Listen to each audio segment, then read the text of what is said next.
Okay, well, I'm talking with Sean Dailey, who's a friend of mine. Sean was for many years the editor of Gilbert Magazine, which is the magazine for the Society of G.K. Chesterton. He and I have been together quite a bit at Chesterton conferences and at sessions of the Chester Belloc Drinking and Debating Club. Sean is a regular of the Four Men Feast, which is a feast held in honor of Hilaire Belloc, usually in October of every year, and all kinds of fun stuff like that. So Sean's a great guy, and Sean and I like to keep in touch via email and text and send each other rude things because we think that's funny.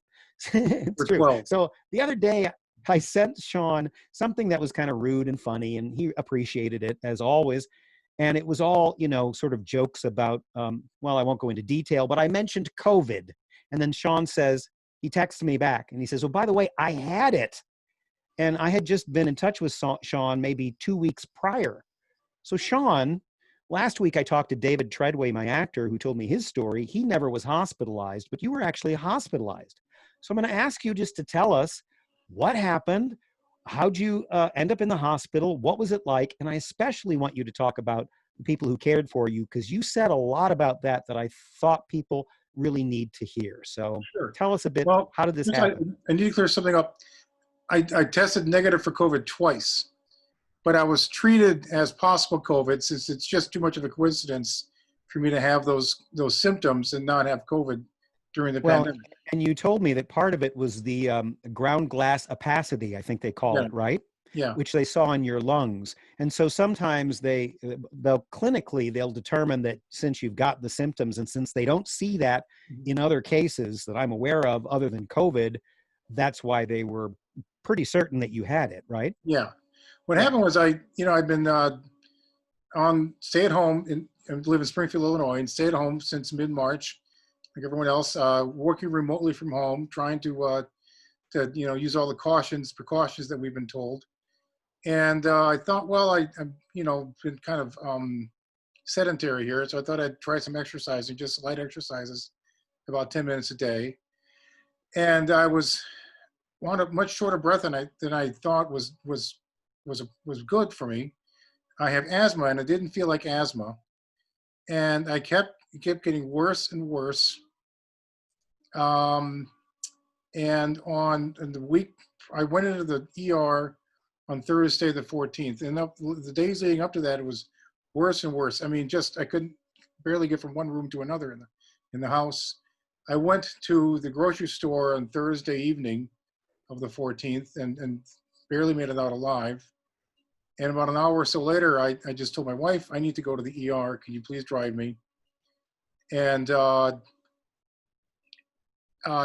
that's where they did the first COVID test, the nose swab, and they did an MRI and what's that thing, the EKG, and the chest X-ray. And the COVID test was negative. That was the first one I took, but I had bilateral pneumonia, bilateral pulmonary emboli, which is blood clots, and the ground glass opacities in my lungs, which are all COVID symptoms. So that's when they decided to admit me. And the thing is, when you talked about being in the hospital, all the precautions they take, the first thing you notice is different is that you just can't walk into the ER. They didn't even let Julie in. She drove me. They screen you at the door. They stick that thing on your finger to test your blood oxygen and heart rate, take your temperature. Our heart rate was I think 160, which is massively high. And so they put me in a wheelchair and took me back to a room right away. And everyone is wearing masks and gloves. The people who actually go into the rooms are wearing, the personal protective equipment, the PPE. And it was funny, once the negative test came back, the nurse came in with nothing but a mask and gloves on. And then she left, and then she came back fully decked out in the PPE and said, we're going to treat you as COVID positive, even though the test was negative. And I'm like, okay. And they eventually they took me up to a COVID ICU. That's where I spent the first night, because they didn't know how bad off I was. And And that's when things really strike you as what is going on in hospitals. Like I told you, it's one thing to see it on the news. It's nothing like being in the middle of it.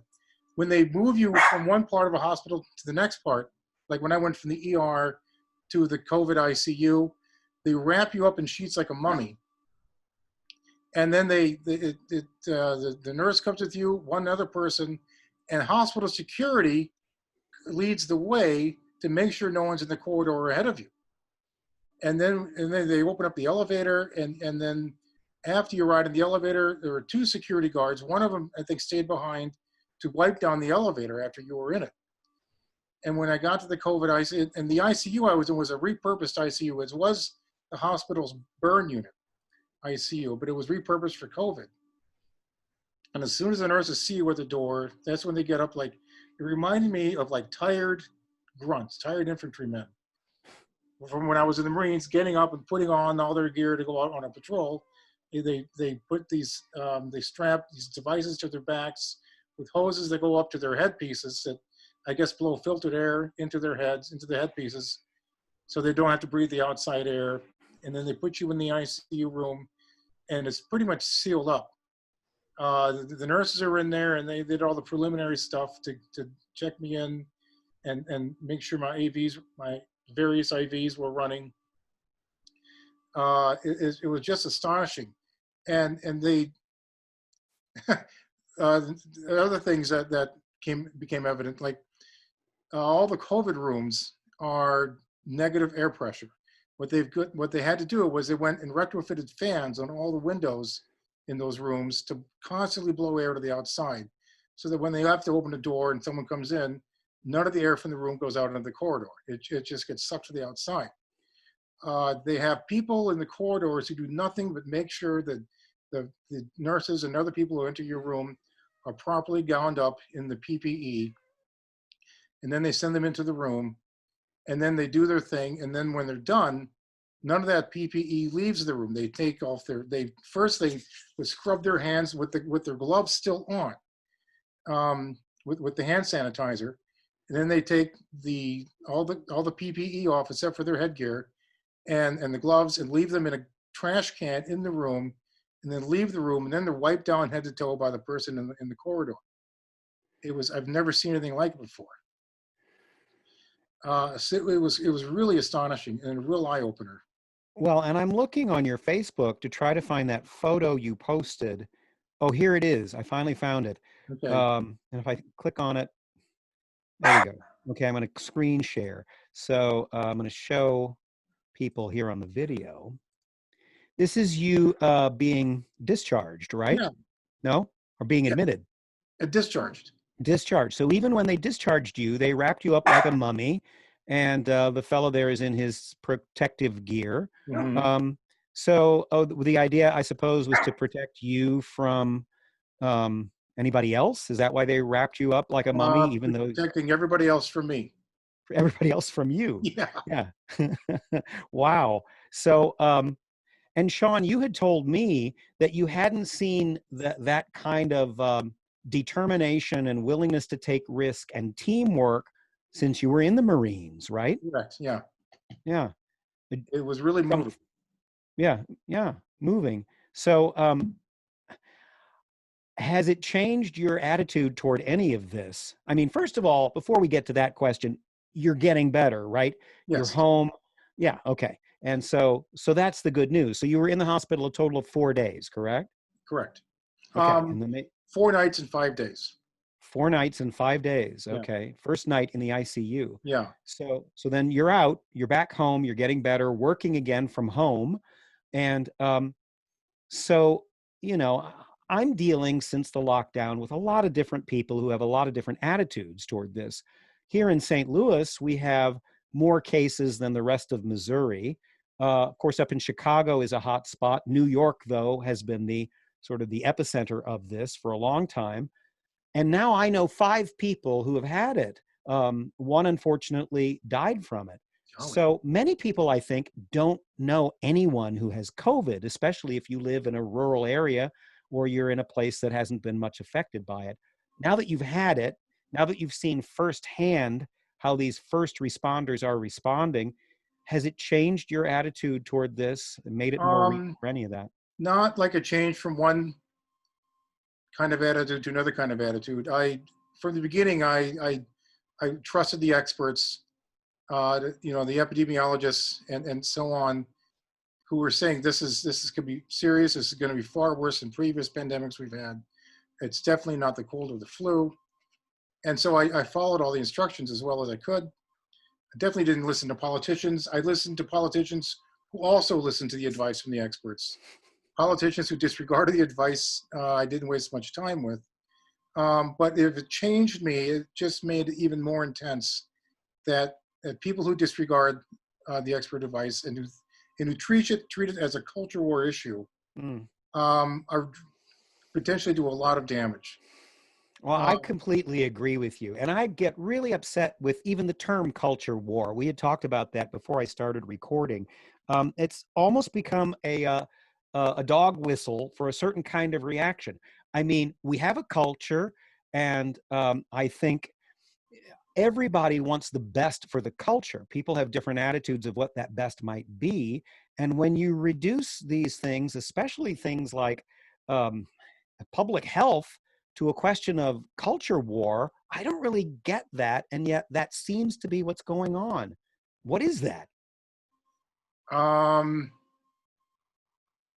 how political do you want me to get? You say whatever you want, Sean. Okay. You know, here's a little thing. Either people will watch this or they won't. If they do and they get mad, they get mad. If they don't watch it, well, then we can make fun of them. That's true. And if they get mad, they'll share with other people who will get mad. So you get clicks, That's right? right. And then you'll be viral. You will not only have had the virus, you will go viral. Yeah. Hey, that's what we love. All right. Well, what behind it is, you know, we've become more and more polarized over the past few decades. And one side of that polarization immerses itself in far right-wing media, radio and TV, that peddles fear, that peddles conspiracies, that appeals to the sense of I'm losing control and only other, you know, some right-wing savior will protect me. The world's falling apart. And it's gotten to the point where it's no longer possible, I think, to have a coherent, unifying public health policy that people will listen to and abide by. You know, when like the smallpox vaccine or the polio vaccine were first made available, people line up around the blocks to get those because Hmm. they'd all seen the devastation wrought by diseases like that. And it was not really a partisan or an ideological thing. Finally, we have some. It was more like we have some protection against that. And now with coronavirus, there's nothing but conspiracy theories. I think from the far right. Bill Gates wants to inject a chip into your bloodstream. It's come from 5G towers. It was made in the lab, and and um, and wearing a mask is a sign of submission, you know, to whiny liberals. And yeah, I know people are going to get angry by what I say, but it is really distressing, and it really angers me that they put this that they succumb to these lies, and with no idea of the people they're putting at risk. Yes, I completely feel the same way, especially after we saw those pictures of the people at the Lake of the Ozarks, which is Oh, not too far from did you me. know that one person from that is tested positive? Yeah, and of course that's bound to happen. I mean, you Yeah. pack 100 people shoulder to shoulder nowadays, and at least one of them is going to have the virus. Hmm. So, yes, I agree with you. The interesting thing is, I think there is an area for debate. We can talk about how dangerous is the virus, how contagious is it, what should we do to combat it. These are all things that we can have rational debates about based on the evidence, and we can talk about, you know, should lockdowns be more local? Should there be more of a statewide policy and so forth? These are things that we could rationally talk about. But then when you pass from the actual issues of what is this virus and what can we do to combat it to these strange, irrational, or even anti-rational notions of what this is and what it does. And I think you're right. As you said, with smallpox and so forth, in the old days, people saw the effects of, well, things like, for instance, Karen and I were in a cemetery and we came upon a tombstone, and I read about it on my phone. A guy, and he lost all three of his daughters, teenage daughters or just under the teenage, all three of them within 2 weeks, all from diphtheria back in the 19th century. Oh my Well, God. now, unless you're an anti-vaxxer, people get their DPT shots and diphtheria has vanished. And yet with that particular family, it took the life of all of their children within a week. When people see that, people recognize that this is real. And I think that personally, the fact that we have flattened the curve and the fact that most people don't live in New York, people are suspicious of this because they don't see the effects firsthand. Although in a place like St. Louis, where there's more of it, and I've known 5 people who have had it, you do. If, God forbid, this really gets worse, that's when people are going to stop the game playing. That's when they're going to stop the 5G nonsense, and they're going to say, holy cow, Yeah. this could really be a bad thing and we need to do something to combat it. But it's been the fact that we've been victorious over the coronavirus to a certain extent. It hasn't overwhelmed the healthcare system. The fact that we have flattened the curve that has given people the leeway to be cavalier about this. I would say, Anyway. I would add to that, that this is like Christ in the desert. You know, he went into the desert for 40 days to pray, deprived himself of company, of nourishment. And so this is our time to accompany our Lord in the desert, depriving ourselves of the real presence at Mass, and et cetera. And if I think people should focus on that rather than, oh my God, I can't go to church. They might be able to endure this a lot easier, more easily. Yes. There you go. Well, Sean, thank you. That's a good note to end on, and we will continue to keep you and your family in our prayers. Hope Michael has a good birthday today. And, you just tell Michael that I've got more fans than he does. You just tell him that. I sure will. Yeah, okay, they're strange people, but I do have more fans than he does. Some of them are my Patreon supporters. They're my biggest fans. No. Okay, thanks, Sean Dailey. And hopefully we won't have to talk to you about how sick you were anytime soon, because you'll sure hope so. Right, indeed. Okay, Yeah. so bye, Julie, and everybody there in Springfield. Bye, Kevin, and thank you very much. All right, see you later. See you later. Okay, bye.